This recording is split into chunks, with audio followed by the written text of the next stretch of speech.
네, 여러분 안녕하십니까. 역사 스토리텔러 썬킴 인사드리겠습니다. 송시열, 그렇죠? 송시열 날릴 때가 됐어요. 숙종 자체도 송시열이 마음에 안 들어요. 감히 왕한테 이래라 저래라 하지 말라. 네가 나이가 무슨 벼슬이냐? 그때부터 이미 그 실록에 따르면요, 송시열을 송시열이라고 안 부릅니다. 숙종이요.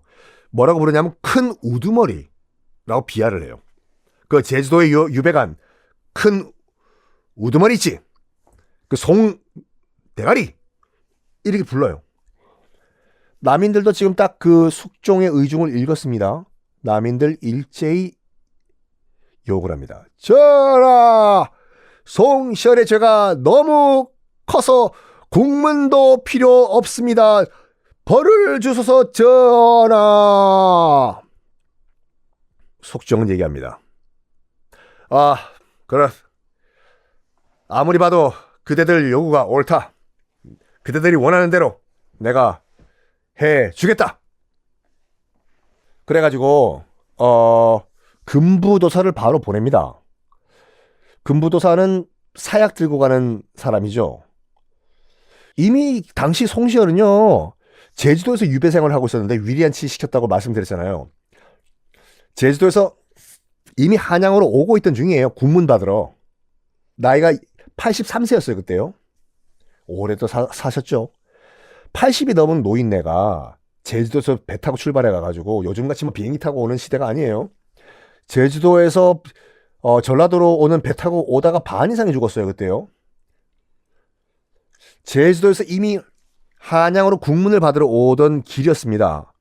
근데 숙종이 뭐라고 얘기하냐면 군부도사를 보내요. 가서 제주도에서 한양으로 올라오고 있는 송시열을 만나면 그 길에서 길바닥에서 바로 죽여라 해요. 길바닥에서 죽여라.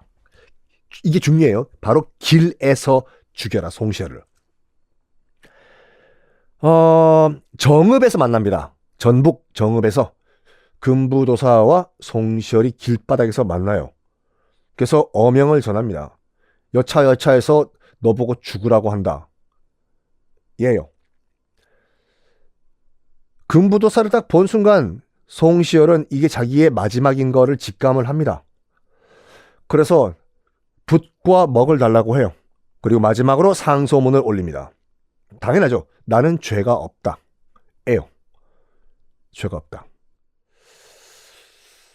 그 자리에 당연히 송시열은 서인 이 모든 그 유학자들의 거의 무슨 정신적 지주였습니다. 제주도에서 올라온다고 하니까 다 모였어요. 금부도사 따라갑니다. 우리 스승님의 마지막 모습을 봐야 되겠다고. 정읍에서 딱 만난 거예요. 금부도사랑 송시열의 그 제자들과 그 유학자들이요. 거기서 이제 사약을 원샷 때리기 전에 마지막 유언을 남깁니다. 길바닥에서 송시열이요. 딱 2개를 유언으로 남겨요. 뭐냐? 앞으로 학문은 주자만을 따라라. 그 주자가 뭐예요? 마음껏 주자. 제 1번 주자가 아니라 성리학을 만든 주희라는 중국 유학자를 주희를 주자라고 부르죠. 공자, 맹자와 같이 주자. 그러니까 성리학을 만든 주희, 즉 주자의 가르침만 따라라. 성리학이 유학 가운데서도 굉장히 원칙주의예요. 무슨 여유가 무슨 아랑이고 무슨 여유가 없어요. 그것만 따라예요. 2번째, 효종대왕의 뜻을 따라라. 참 제가 봤을 땐 이건 아이러니예요. 아니 자기가 예속 논쟁했던 게 했던 이유가 뭐예요? 효종이 둘째 아들이라고 그렇게 바득바득 살아있을 때는 효종을 욕하더니 둘째 아들이라고 복림되고는 둘째잖아. 첫째가 아니야. 죽을 때 유언은 또 효종대왕을 따라라 해요. 왜 그랬을까요? 한번 생각해봐요. 왜? 아이고 참, 이거는 송시열이 욕 들어먹어도 상관이 없어요. 효종이 살아생전했던 게 뭡니까? 북벌이잖아요. 북벌이요. 에? 명나라를 위해 가지고 청나라 복수하자 이거잖아요. 즉 송시열의 마지막 유언은 이거였어요. 우리 조선의 어버이는, 우리 유학자들의 어버이는 명나라다. 에요. 그러니까 자기는 이제 죽을 때 마지막 유언이 나는 청나라 인정 못해. 명나라가 우리 어버이야, 조선. 이거 얘기하고 죽은 거예요. 그러면서 또 뭘 요구하냐면요. 내가 죽으면 내 관은 판자를 다시 덧붙여가지고 만들어라. 이 왜 그랬을까 이건요? 효종이 죽었을 때 효종이 덩치가 어깨 깡패였다고 말씀드렸잖아요. 그래서 효종이 원래 들어갈 관 보니까 너무 어깨 깡패다 보니까 관에 시신이 안 들어가가지고 옆에 판자를 덧대가지고 관 사이즈를 옆으로 사이즈를 늘렸거든요. 참 죽을 때까지 이거예요. 나는 효종 따라가겠다. 그래서 나도 효종같이 내 관은 판자를 대가지고 넓게 만들어라. 죽을 때까지 그 얘기를 한 거예요. 나는 명나라를 위해서 청나라를 정복하려고 했던 효종의 뜻을 따르겠다. 즉, 난 죽어도 명나라 파이팅이다. 그게 유언으로 조용히 원샷을 때리고 길거리 전북 정읍에서 83년에 그런 삶을 마감합니다. 송시열은요, 조선에서 유일하게 모든 유학자들, 특히 이제 서인들의 존경을 받아가지고 조선 유학자들 가운데서 유일하게 자자를 받은 사람이에요. 유학자들 가운데서도 성인 레벨 올라가야지 자를 받아요. 공자, 맹자도 다 본명 따로 있어요. 근데 성인의 레벨에 올라갔기 때문에 공자, 맹자, 주희라는 인물도 성리학을 만든 주희도 주자, 송시열은 조선에서 유일하게 송자라고 불리는 대표적인 유학자였습니다. 자, 어찌됐거나 남인들의 눈에 가셨던 송시열이 길바닥 전북 정읍에서 사약 조용히 원샷 때리고 삶을 마감했습니다. 나이 83세였어요. 다시 장옥정, 이제 중전마마죠. 돌아와 보면 인생 역전 거의 로또죠. 뭐 그 통역관, 역관, 중인 집안, 돈 많은 집안에서 태어나가지고 궁녀로 들어와가지고 이제 나라의 국모 중전이 되었다 이거인데, 자, 이제 송시열이 죽은 지 한 달쯤 지났습니다. 사람들이 다 알았어요. 그 당시에 조선 백성들이라고 해서 바보들이 아니에요. 어찌됐거나 이 정신적 지주였던 송시열을 죽인 건 다 숙종이란 걸 다 알고 있었습니다. 그래서 정말 피도 눈물도 없는 이 살인마 숙종 삐삐삐이라고 조선 백성들은 다 욕을 했었어요. 자, 송시열이 죽은 지 한 달 후 숙종은 다시 따뜻한 아버지로 돌아와요. 매일 뭐 했냐면 아들 자랑을 합니다. 그렇죠. 뭐 지금 우리 나이로 치면 나이 환갑이 거의 다 돼가지고 늦 아들을 봤는데 얼마나 눈에 넣어도 안 아프겠죠. 아들 자랑합니다. 뭐 우리 아들 뭐 똑똑하지, 우리 아들 잘생겼지, 우리 아들 뭐 천재같이 보이지, 우리 아들 뭐 곧 멘사 클럽이야, 뭐 등등등. 방귀도 거의 무슨 뭐 D장조 뭐 마이너 뭐 그렇게 삐껴. 그러니까 신하들도 당연히 눈치를 보죠. 너도 나도 숙종의 아들, 이제 나중에 경종이 되는 아들 칭찬합니다. 자, 어느 정도였냐면 기록을 보면은 그 신하들이 이런 말해요. 얼굴에 광채가 나서 하늘이 주신 아드님이십니다. 라고 해요. 이건 뭐 거의 뭐 민족의 태양이시고, 무슨 뭐 백두산 천지에서 물을 뜨다가 승천하신 뭐 우리 어버이 수령 그 정도 수준이라니까요. 아부의 극치를 달려요. 남인들이요. 그냥 뭐 딸랑딸랑도 그냥 딸랑딸랑.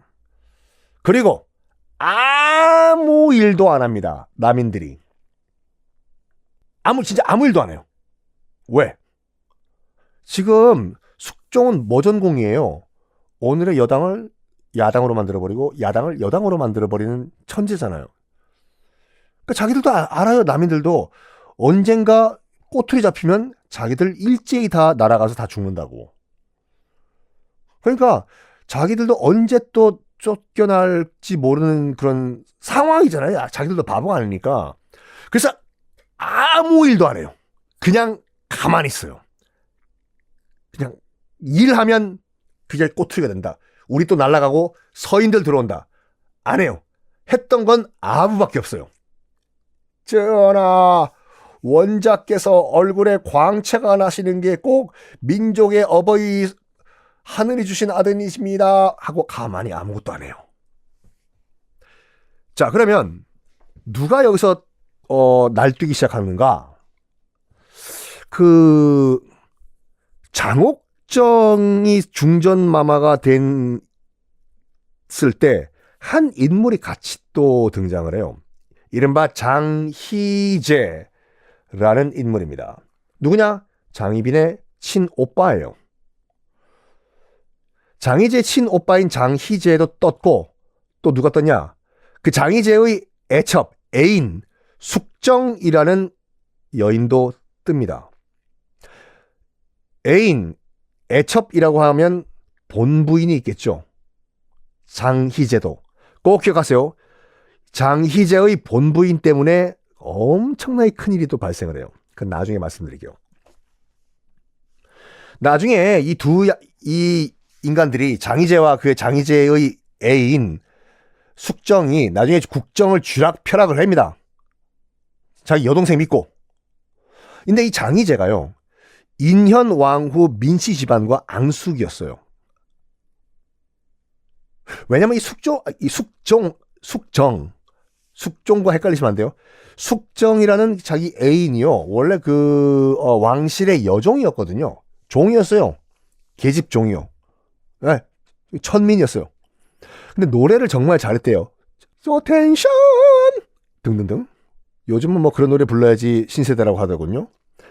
노래를 잘 불러가지고 여종임에도 불구하고 이 양반들과 왕실 잔치마다 불려가서 노래를 부르는 거예요. 노래 한 곡 좀 불러봐라 숙정아. 텐션. 근데 한 잔치에서 이 금부도사가요, 술에 취해가지고 추행을 했네, 숙정을요. 그때 이제 장희재가 이제 그 밖에서, 원래 군인 출신이에요. 경비를 서고 있다가, 아직까지 그 장희빈이 지금의 그런 그 위세를 떨치기 전이에요, 지금요. 인현왕후와 왕비 일대예요, 아직까지. 그런데 요때 정확한 기록은 없지만 장희재가 숙정에게 마음을 품고 있었던 때였어요. 근데 자기가 마음속으로 사모하고 있던 숙정이 지금 술판 안에서, 자기는 경비를 서고 있는 술판 안에서 금부도사가 지금 술 취해가지고 꽐라가 돼가지고 추행을 하고 있지 않습니까? 뛰어 들어가서 숙정의 손을 잡고 냈다 뛰어요. 도망가요. 그러면 안 돼요. 원칙적으로는. 아니, 그 성추행은 당연히 안 되지만 지금 경비를 서고 있던 하급 군인이 뛰어들어와서 왕실 장치를 망쳤다? 이 소식이 민씨 집안, 그러니까 인현왕후 민씨 집안에 들어갔네요. 이게 어딜 감히 우리 왕실 잔치에 지금 죄를 뿌려? 그래가지고 곤장형을 받습니다. 장희재가 끌려와가지고. 이때부터 참 이해를 합니다. 장희재 그때 심정은 이해를 해요. 봐봐요. 아니, 사랑하는데 무슨 여기 왕실이 어디 있고 무슨 하급 군인이 어디 있어요. 근데 진짜 자기 사랑하는 여인 하나 못 지켜줬다는 그런 죄책감 뿐만 아니라 그것도 정말 서러운데 곤장형까지 두드려 맞고, 이런 상황에서 여러분 같으면 열 받습니까? 안 받습니까? 받겠죠. 이때부터 장희재는 인현왕후 민씨 집안을 증오합니다. 그런데 이제 인현왕후가 쫓겨나고 자기 여동생이 중전마마가 됐네. 이젠 자기 세상이에요. 세상이 다 너희들 민씨 건 줄 알았지? 아니야. 세상 바뀌었어. 장희빈을 여러분들 한번 직접 느껴보고 싶은 분들은요, 창경궁 한번 가보십시오. 창경궁이 어디냐? 저기 지금 그 서울 서울 대학로에 서울대학교 병원 건너편에도 있고, 그러니까 거기 이제 그 홍인문이라고 해가지고 정문이 그쪽에 있는데 서울대학교 쪽으로. 그러니까 원래는 창덕궁과 한나의 궁이에요. 지금도 창덕궁에서 티켓 끊고 들어가시죠. 그냥 문 하나로 창경궁으로 들어가실 수가 있어요. 그러니까 원래 창경궁을 만든 목적 자체가 창경궁을 만든 목적 자체가 창덕궁에서 모셔야 될 왕실 여인들이 많이 생긴 거예요. 성종 때의 일이었는데 그 성종이 왕실 어른들 자기 할머니죠.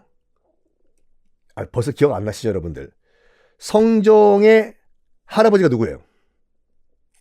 에이, 세조. 내가 왕이 될 상인가? 세조잖아요. 그러니까 세조가 원래는 의경세자라고 큰아들이 있었는데 세자가 다음 왕이 돼야 될 세자가 일찍 죽어버려요. 일찍 죽어요. 그 의경세자의 아들, 둘째 아들이 성종이 돼요. 그 중간에 이제 그 예종이라는 왕이 한 명 있었죠. 잘 들어봐요, 헷갈리시는 분들. 세조의 첫째 아들은 의경세자, 둘째 아들은 해안대군이라고 하셨어요. 첫째 아들 의경세자 부인, 그러니까 성종의 엄마죠. 세조의 며느리. 나중에 이제 인수대비가 되는 그런 인물입니다. 드라마에 맨날 나오죠. 의경세자와 인목대비 이 커플의 아들 이 성종이에요. 원래는 이쪽 라인으로 왕이 돼야 되는데 그 세조 다음에요. 의경세자가 죽은 다음에 세조의 둘째 아들 해안대군이 예종으로 즉위를 합니다. 근데 예종도 일찍 죽어버려요. 그런 다음에 그 당시에 이제 그 세조의 부인인 정의왕후와 한명회가 정치적 타협을 봐가지고 의경세자의 둘째 아들을 예종의 다음 왕으로 앉혀버려요. 그게 성종이거든요. 자, 그럼 기억하세요. 자, 여기에 집안 여인들이 몇 명 등장합니까? 첫 번째 세조 부인, 정의왕후. 그러니까 그리고 또 성종의 엄마, 의경세자의 부인, 인목대비. 그리고 잠깐 중간에 왕했던 예종의 부인, 안순왕후. 그 왕후 이름들은 안 외워도 돼요. 왕실 여인만 3명이잖아요. 너무 창덕궁이 좁은 거예요, 이게요. 그래가지고 성종이요, 집안 이 할매 맞죠? 할매, 이 세 할매, 3 할매들을 위해 가지고 창덕궁을 약간 더 그 동쪽으로 더 키운 거예요. 그게 널리 경사가 나는 궁궐이다 해서 창경궁이라고 그때 성종이 만든 겁니다. 그래서 지금도 창경궁에 가시면요, 그렇게 궁궐 사이즈가 크지 않아요. 왜냐면 만든 원래 목적 자체가 3 할매들을 살게 위한 약간 연립타운 빌라촌으로 만들었기 때문에. 그리고 아시다시피 1907년도에 이 창경궁을 또 일제가 다 때려 부숴간 다음에 동물원과 식물원을 만들어버려요. 창경원이라고. 그러면서 원래 있던 건물들도 다 날려버려요, 일제가요. 동물원 만들고 와 코끼리 들어가게 한다고 해서. 그래서 지금도 창경궁에 가시면 궁궐 사이즈가 그냥 아담합니다. 뭐 창경원, 가슴 아픈 뭐 우리 옛 역사죠. 그 흔적이 아직도 남아 있어요. 그 창경원 주변 보면요, 원남동, 원서동 이런 동네가 있거든요. 원남동 로타리. 이게 다 일제가 만든 동네 이름이에요. 창경원 남쪽에 있다고 해서 원남동, 창경원 서쪽에 있다고 해서 원서동이 돼요. 하여간 이 창경궁 안에 들어가서 나중에 또 제가 창경궁 투어를 한번 말씀드리겠지만 여러 역사적 스토리가 사이즈는 작지만 다 몰려 있어요. 창경궁 안에요. 그 중에서 사도세자도 창경궁 안에서 뒤주에 같이 죽습니다. 그리고 장희빈도 여기서 죽어요. 창경궁 안에서 사약 원샷 때리고 죽습니다. 창경궁에 가시면요, 그 취선당이라고 취선당이 있었던 것으로 추정되는 터가 있어요. 지금은 아주 울창한 숲이 되어 있습니다.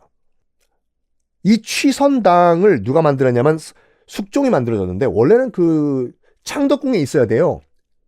장희빈도. 근데 하도 밑에서 장희빈이 어떻게 뭐 왕빌 만들고 인연왕을 쫓아내고 막 시끄러우니까 야 됐고 옥정아 희빈아 내가 저기 창경궁 안에 조그만 네 타운하우스 만들어줄 테니까 거기서 그냥 조용히 살아라 해서 창경궁 안에 취선당이라는 집을 하나 몰래 만들어줘요. 좀 떨어져서 조용하게 저기 멀리 떨어가지고 타운하우스에 있으라고. 그 취선당에서 숙종과 사랑을 나눈 장희빈이 경종을 생산을 합니다. 그리고 그 취선당에서 마지막으로 또 장희빈이 사역을 완샷 때려요. 이 창경궁 투어 나중에 저 꼭 한번 가봅시다. 자, 장희빈 얘기는 다음 시간에 또 이어가겠습니다.